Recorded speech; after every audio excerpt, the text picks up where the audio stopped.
Je vais vous parler du phénomène naturel de l'érosion. Vous ne savez pas ce que c'est? Pas de panique, je vais vous l'expliquer brièvement.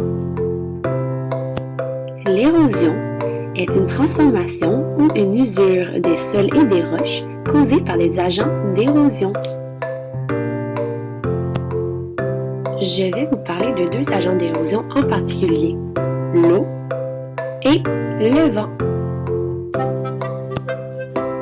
L'eau est un élément naturel très puissant, qu'elle soit sous forme de pluie, de courant, de vagues ou de chute, elle creuse les roches et déplace les sols. Voici des exemples d'érosion causée par l'eau.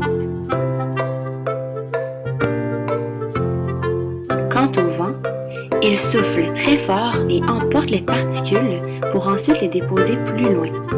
C'est entre autres comme cela que les dunes dans le désert se forment. Tout comme l'eau, le vent est un élément naturel très puissant. Il polie les parois et creuse les roches. De plus, il appauvrit le sol en le faisant devenir très sec, ce qui n'est pas très favorable pour l'agriculture. Le Grand Canyon, qui est situé au nord-ouest de l'Arizona, un État américain, est un excellent exemple de paysage qui s'est modifié au fil du temps dû au phénomène de l'érosion.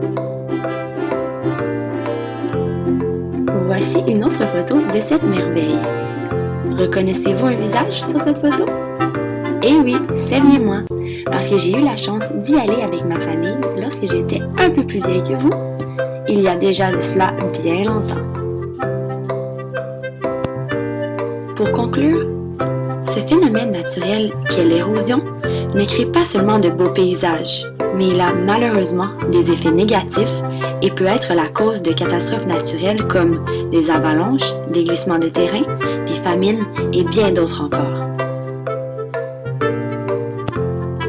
Pour votre information, l'érosion peut aussi être causée par la glace et les glaciers, par la gravité, par le gel et le dégel et par l'action de l'homme. C'est ce qui termine ma capsule. J'espère vous en avoir appris sur l'érosion. Merci! Created using Powtoon.